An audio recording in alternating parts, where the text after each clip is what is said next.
నా రీసెంట్ గా విజయశాంతి గారు ఆమె గతంలో చాలా పార్టీలోకి అయితే మారారు. రీసెంట్ గా తెలుగుదేశం పార్టీ మీద కూడా చిన్న కౌంటర్ ఇచ్చిందని కూడా మాట్లాడుతున్నారు కదా. దీనికోసం మీరు ఏమంటారు? ఆ కౌంటర్ నిజంగా తెలుగుదేశం పార్టీకైనా? ఇప్పుడు కౌంటర్ అంటే విజయశాంతి ఎవరు? మనము సినిమాలలో రాములమ్మ అని చూస్తుండే. అంటే ఎక్కడ అన్యాయం జరిగితే ఆమె అక్కడ వచ్చి న్యాయం చేపిస్తుండే. కమ్యూనిస్ట్ పార్టీ చాలా సినిమాలలో కావచ్చు, లేకుంటే ఆమె తీసిన సినిమాలలో పోలీస్ ఆఫీసర్ రోల్లో ఎక్కడ చూసినా ఆమె రోల్ ఏముంటుండే, ఎక్కడ అన్యాయం జరిగితే పేదవాళ్ళకు న్యాయం చేపియాలని ఉంటుండే. అలాంటిది ఆమె రాజకీయము ఫస్ట్ ఆమె పుట్టింది చెన్నైలా, గుర్తుపెట్టుకోండి. తెలంగాణ వాది, నేను తెలంగాణ తెచ్చిన కాదు. ఆమె బాన్ చెన్నై, గూగుల్ కొడితే తెలిసిపోతుంది.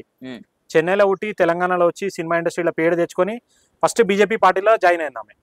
బీజేపీ పార్టీలో జాయిన్ అయ్యి తిరిగి బీజేపీ పార్టీలో ఏం సాధించుకోలేకపోయి మళ్ళీ బీజేపీ నుంచి బయటికి వచ్చేసి అప్పుడు కాంగ్రెస్ అలా ఫుల్ స్ట్రాంగ్ ఉండే తెలంగాణలో. అవును, కాంగ్రెస్ కి కౌంటర్ టీడీపీ ఉండే.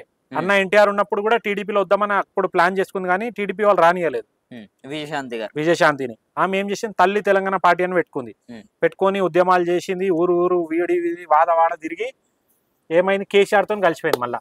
ఓకే, అప్పుడు 5 సంవత్సరాలు పార్టీ నడిపించిన ఆమె కేసీఆర్ తో ఎందుకు కలిసింది? ఒకే ఒక లబ్ధి, ఎంపీ సీట్ ఇచ్చింది కేసీఆర్, ఎంపీ గెలిచింది, రైట్. మళ్ళీ ఏమైంది, కేసీఆర్ బీఆర్ఎస్ పార్టీ వాళ్ళే చెప్పారు ఈమె గెలిచిన కాన్స్టిట్యున్సీలా మొత్తం కరప్షనే అంట. గూగుల్ కొడితే న్యూస్ ఉంది.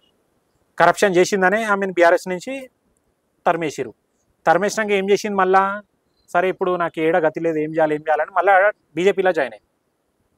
సరే బీజేపీ వాళ్ళు పాత మనిషి కదా, వచ్చింది కదా, మళ్ళీ ఏమైనా చేస్తుందని అనుకుంటే బీజేపీలో తిరిగి మళ్ళీ ఏమైంది, 2019లా మళ్ళీ కాంగ్రెస్లో జంపు.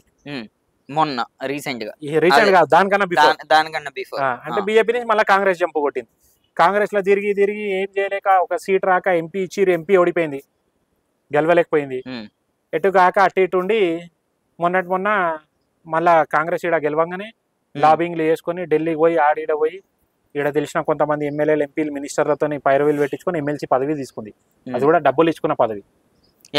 ఎమ్మెల్సీ డబ్బులు ఇచ్చి తెచ్చుకుంది. బయట చెప్తుడు జనాలు, ఎందుకంటే చాలా మంది ఎలిజిబుల్ క్యాండిడేట్స్ ఉండే. ఇప్పుడు మైనారిటీలా ముస్లిమ్స్ లో కూడా చాలా మంది ఎలిజిబుల్ క్యాండిడేట్స్ ఉండే, ఇవ్వలేకపోయారు వాళ్ళకు. రేవంత్ రెడ్డి ఇవ్వలేకపోయిండు. ఎందుకు ఇవ్వలేకపోయిండు? ఈమెకి ఇచ్చిండు, డబ్బులు తీసుకొని ఇచ్చిరని చెప్తున్నారు. సరే వచ్చినాక పార్టీని డెవలప్ చేసుకోవాలి. రాష్ట్రం అప్పుల పాలు, దానిపైన నువ్వు ఫోకస్ పెట్టుకోవాలి. సినిమా ఇండస్ట్రీని డెవలప్ చేసుకో, ఏదో ఒకటి చేసుకో. ఏది చేయకుండా ఫస్ట్ కేసీఆర్ని తిట్టుకుంది. సరే కేసీఆర్కి ఆయనకి ఏముందో ఇద్దరిది మనకు తెలియదు, వాళ్ళ సంబంధాలు ఏమున్నావు. సరే నువ్వు కేసీఆర్ని తిట్టుకున్నావు, నీ ఇష్టం అది.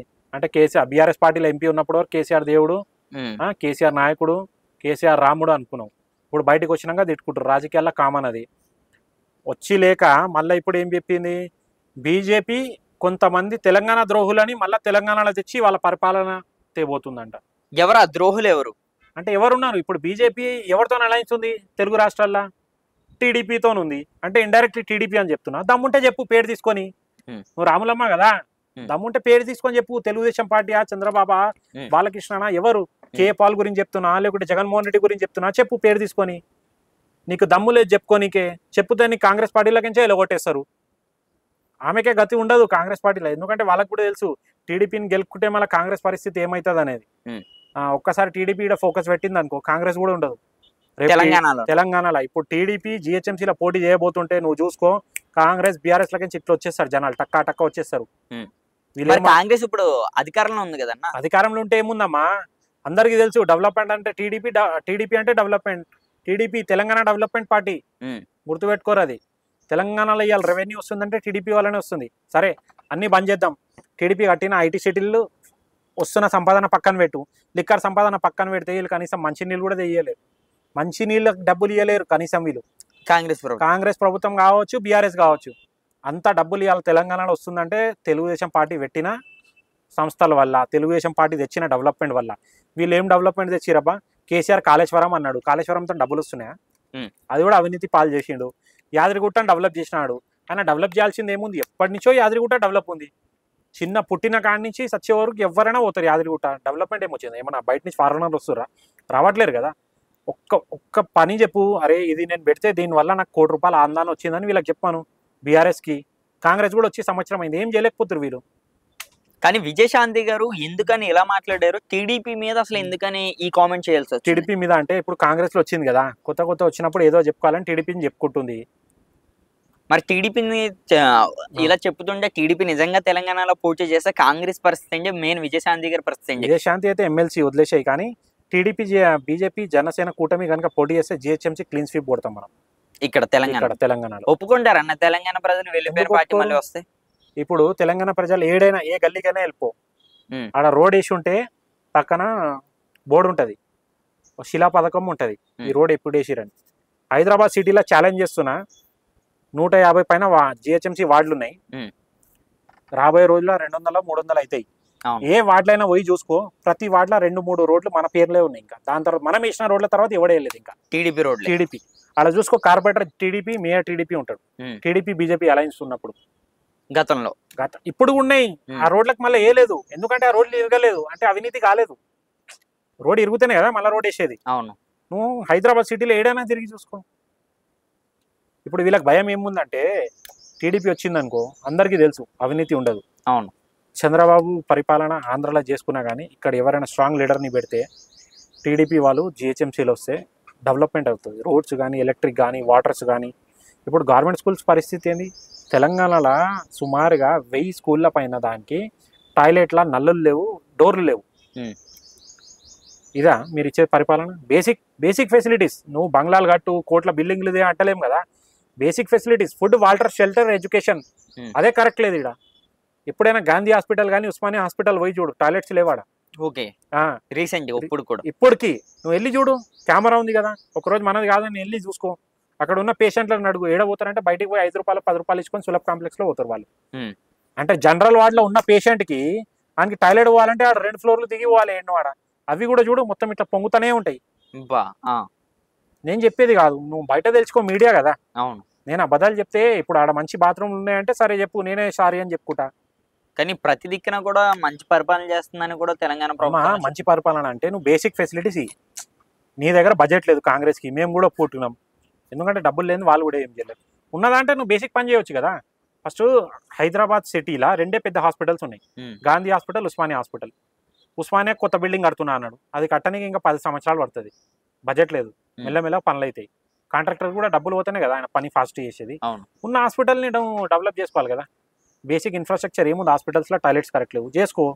స్కూల్స్లో ఎన్ని డోర్లు లేవు, ఎన్ని బెంచులు లేవు, ఏం లేవు. నీ దగ్గర డబ్బులు లేకపోతే పబ్లిక్ అడుగబ్బా. ఎంతో మంది డోనర్స్ ఉంటారు. ఇప్పుడు నేనే ఉన్నా, నా ఏరియాలో ఉన్న గవర్నమెంట్ స్కూల్ ఉంది. టీచర్ వచ్చి అడిగింది అనుకో, అన్న ఇక్కడ గవర్నమెంట్ స్కూల్ ఉందన్న, మనకు ఫెసిలిటీస్ లేవంటే ఒక 2 బెంచులు కావచ్చు, లేకుంటే ఒక టాయిలెట్ కట్టియాలంటే 10,000-20,000 పెట్టి మనం కట్టించుకుంటాం కదా. అది కూడా చేయలేకపోతారు వీళ్ళు.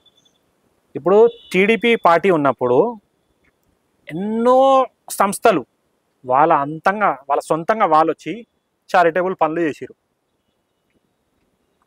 డ్రింకింగ్ వాటర్ ఫెసిలిటీస్ కావచ్చు, రోడ్స్ కావచ్చు, ప్లస్ శానిటరీ నాప్కిన్స్. అప్పుడు ఎందుకంటే మహిళల్లో కూడా అంత అవగాహన లేకపోతుండే. శానిటరీ నాప్కిన్స్ గురించి కావచ్చు. మళ్ళా పోలియో తెచ్చింది ఎవరమ్మా? ఎవరు తెచ్చిర్రు? ఫస్ట్ బిల్ గేట్స్ గారు తెలంగాణ ఆంధ్రప్రదేశ్ ఉమ్మడి ఉన్నప్పుడు వస్తే చంద్రబాబు నాయుడు అడిగిండు, నువ్వు చెప్పినందుకు నేను ఇక్కడ మైక్రోసాఫ్ట్ పెడుతున్నా, నీ ఆలోచన బాగుంది, నీ విజన్ బాగుంది, నేను ఏదో ఒక గిఫ్ట్ ఇవ్వాలనుకుంటున్నా, ఏం కావాలన్నాడు. చంద్రబాబు కావాలంటే కారు, బంగ్లా, లేకుంటే అమెరికాలో ప్రాపర్టీ తీసుకోవచ్చు కదా. తీసుకోకుండా ఆయన ఏం చేసిండు? సర్వే చేయించిండు టీంతోని. మనకు ఒక ఫెసిలిటీ చెప్పండి, ఆ ఫెసిలిటీ ఉంటే ప్రజలకు జీవితాంతం ఉపయోగపడాలి. అప్పుడు వాళ్ళు తెలుసుకోరు చాలా ఈ పోలియో అనే డిసీజ్ ఉంది. ప్లస్ నల్గొండలో ఫ్లోరిన్, ఓకే, పనులు నల్లగా ఎల్లో అయిపోతుండే, మన బొక్కలు కరిగిపోతూ ఉంటుండే, ఫ్లోరిన్ ఎఫెక్ట్ ఉండే. అయితే మైక్రోసాఫ్ట్ చెప్పింది, మేము ఒక మెడికల్ సంస్థ పెట్టుకొని చారిటబుల్ది ఇక్కడ పనిచేస్తాము, మీరు చెప్పండి చంద్రబాబు గారు మీకు ఏం కావాలంటే. ఈ 2 ఫెసిలిటీస్ తెచ్చింది TDP party, Nara Chandrababu Naidu. Polio start చేసింది. లేకపోతే పోలియో అప్పుడు ఆ టైంలో ఇంజక్షన్ వేయాలన్నా 50-100 రూపాయలు ఉండే ఆ టైంలో, మనం చిన్నగా ఉన్నప్పుడు. ఇప్పుడైతే వేలల్లో ఉండాలి. ఇప్పుడు కూడా నువ్వు పోలియో ఇంజక్షన్ వేయించుకొని ఏ నర్సింగ్ హోమ్లో పోయినా 2,000 రూపాయలు ఉంది. అలాంటి పోలియో ఫ్రీగా ఇస్తున్నాం. ఎందుకు ఇస్తుంది మైక్రోసాఫ్ట్? ఎవరిని చూసి ఇచ్చింది? టీడీపీ పార్టీ, చంద్రబాబు నాయుడు విజన్ని చూసి ఇచ్చింది. నల్గొండల కోమటిరెడ్డి వెంకటరెడ్డిని పోయాడు. ఆయన కాంగ్రెస్లో ఉన్నప్పుడు కూడా టీడీపీ ఆయనకు సపోర్ట్ చేసి మొత్తం ఫ్లోరిన్ పరిష్కారం చేసింది. ఆడ మంచినీళ్ళు చేసింది, డ్యాములు తెచ్చింది. నాగార్జున సాగర్ డ్యామ్ ఎవరు ప్యూరిఫై చేయించారు, ఎవరు డెవలప్మెంట్ చేశారు? ఇవన్నీ చూడరు వీళ్ళు. టీడీపీ వస్తుంది ఎందుకు భయపడుతుర్రా? మాకైతే ఒక ఎమ్మెల్యే లేడు, ఎంపీ లేడు, కనీసం మనకు సర్పంచ్ లేడు. ఒక ఫ్లెక్సీలు పెడితేనే భయపడుతురు వీళ్ళు.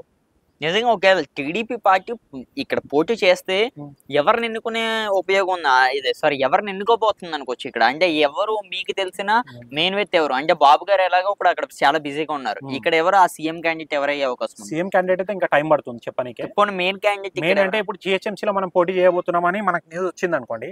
కొంతమంది ఉన్నారు మేయర్కి ఎలిజిబుల్ ఉన్న క్యాండిడేట్స్ ఉన్నారు మన దగ్గర. ఒక ఇద్దరు పేరు చెప్పగలుగుతారు? పేరు చెప్పొద్దు ఇప్పుడే. ఓకే. పేర్లు చెప్తే ఏమవుతుందంటే నైట్ చక్రాలు తిరిగిపోతాయి. ఓకే. ఉన్న లేనివి వాళ్ళకి ఇబ్బంది, ప్లస్ వాళ్ళని కొనడం జరుగుతుంది.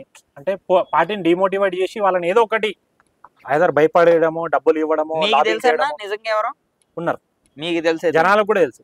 సిటీలో చూస్తారు కదా ప్రోగ్రాంలు ఎవరు చేస్తారు, ఫ్లెక్సీలు ఎవరు కడుతున్నారు, ఏ చిన్న ఇష్యూ పైన ఎవరు మాట్లాడుతున్నారు, అందరు చూస్తున్నారు. ఇప్పటికిప్పుడు బాబు గారు చెప్పి రష్ జిహెచ్ఎంసీ పోటీ చేస్తున్నాం, అలయన్స్లో చేస్తున్నామా, ఇండివిజువల్ చేస్తున్నామా? అలయన్స్లో చేస్తున్నాం. ఎన్ని సీట్లు? 30 సీట్లు ఇవాళ చెప్తే రేపు పొద్దున క్యాండిడేట్ రెడీ ఉన్నారు. ఓకే. ప్రచార రథాలు కూడా రెడీ ఉన్నాయి మన దగ్గర. క్యాండిడేట్లు ప్రచార రథాలు ఎలా కన్విన్సింగ్ చేయాలి, ఏ పాయింట్స్ మాట్లాడాలి, మొత్తం గ్రౌండ్ వర్క్ అంతా వేసి టీడీపీ రెడీ ఉంది. ఎందుకు అంటే బాబు గారి సిగ్నల్ అలయన్స్లో ఉన్నాం కాబట్టి మనం ముందుకు తొందరపడద్దు. అవును. ఎందుకంటే బీజేపీ మనకన్నా స్ట్రాంగ్ ఉంది. వాళ్ళకి 8 మంది ఎమ్మెల్యేలు ఉన్నారు, ఎంపీలు ఉన్నారు 4. ఇక్కడ మనం పోటీ చేయలేదు కాబట్టి వాళ్ళకు ఉన్నారు. సో పెద్ద దిక్కు వాళ్ళకు ఉంటుంది కంపల్సరీ. అలయన్స్లో ఉన్నాం కాబట్టి ఇద్దరికి డిస్కషన్ జరుగుతుంది. ఏ సీట్లు ఎవరు తీసుకోవాలి, ఇద్దరు కలిసి మేనిఫెస్టో ఏం తేవాలి. ఎందుకంటే అలయన్స్లో పోయినప్పుడు వాళ్ళ ఆలోచన మన ఆలోచన కలిసి ప్రజల ఆలోచన కావాలి. ఇప్పుడు ఆయన 4 పాయింట్లు చెప్తాడు, నేను 4 చెప్తా. దీంట్లో ప్రజలకు ఏది ఇంపార్టెంట్ అనేది మేనిఫెస్టో తెస్తాం మనం. మళ్ళీ చెప్తున్నా, మన టీడీపీ పార్టీ ప్లస్ మహాకూటమి ఇప్పుడు ఇక్కడ ఏదైతే అలయన్స్ అవుతుందో అది వస్తే జిహెచ్ఎంసీ విత్-ఇన్ 3 yearsలో ప్రాఫిట్లో వచ్చేస్తుంది. ఓకే. మీరు జిహెచ్ఎంసీ ఆఫీస్ దగ్గర వెళ్ళి చూడండి, ఎవ్రీ ఫ్రైడే రోజు బిల్స్ ఇస్తారు. ఎంతమంది పాపం అప్పుల పాలైపోయి ఉన్నారు తెలుసా కాంట్రాక్టర్స్. వాళ్ళ అప్పులు ఇంట్రెస్ట్ కట్టలేకపోతున్నారు. వాళ్ళ దగ్గర బడ్జెట్ లేదు జిహెచ్ఎంసీలో డబ్బులు ఇవ్వడానికి. రోడ్లు కానీ డబ్బులు కావాలి, వాటర్ వర్క్స్కి డబ్బులు కావాలి, ఎలక్ట్రిక్కి డబ్బులు కావాలి. జిహెచ్ఎంసీలో డబ్బులే లేవు. ఏం చేస్తారు? ఎక్కడ పోయినా డబ్బులు? ఇంతకుముందు పోటీ చేసిన కార్పొరేటర్లు ఏం చేసిరు, ఏం డెవలప్మెంట్ చేసిరు? అన్ని దోచుకొని తినేసిరు. కాంగ్రెస్ కూడా దోచుకొని తిన్నది, బీఆర్ఎస్ కూడా దోచుకొని తిన్నది. సరే బీఆర్ఎస్ దోచుకొని తిన్నప్పుడు కాంగ్రెస్ ఏం బీకింది మళ్ళీ? ఇప్పుడు వీళ్ళే చెప్తారు కదా బీఆర్ఎస్ దోచేసిందని. వచ్చి 1 year అయింది, ఎంత రికవరీ చేసినాం? ఏపీలో ఆల్రెడీ గ్రౌండ్ వర్క్ స్టార్ట్ చేసేసినాం. రెడ్ బుక్ ఒక్కొక్కటి లోపల పోతానే ఉన్నాడు, చూస్తారు కదా. ఎక్కడైతే అవినీతి జరిగిందో మనము రేషన్ బియ్యం పట్టుకున్నామా 1000 టన్నులు. అట్లానే ఫార్మా స్కామ్ జరుగుతుంది, అది కూడా పట్టుకుంటున్నాము. పోలవరం స్కామ్ని కూడా పట్టుకుంటున్నాము. ఎక్కడెక్కడ బ్లాక్ మనీ ఉందో కూడా ఎంక్వైరీ జరుగుతుంది. మొత్తం వచ్చేస్తాయి డబ్బులు. నేను ఏం చెప్పినా ఆంధ్రప్రదేశ్లో వైఎస్ఆర్ కాంగ్రెస్ పార్టీ వాళ్ళు తిన్న ప్రతి ఒక్క డబ్బు కక్కిచ్చేస్తాం. కొడాలి నాని పాపం హార్ట్ ఆపరేషన్, ఇంకా రెడ్ బుక్లో ఆయన పేరే రాలే అన్న. అయితే ఓవరాల్గా టీడీపీ అయితే ఇక్కడ పోటీ చేస్తుందంట. అవును. థ్యాంక్ యూ అన్న.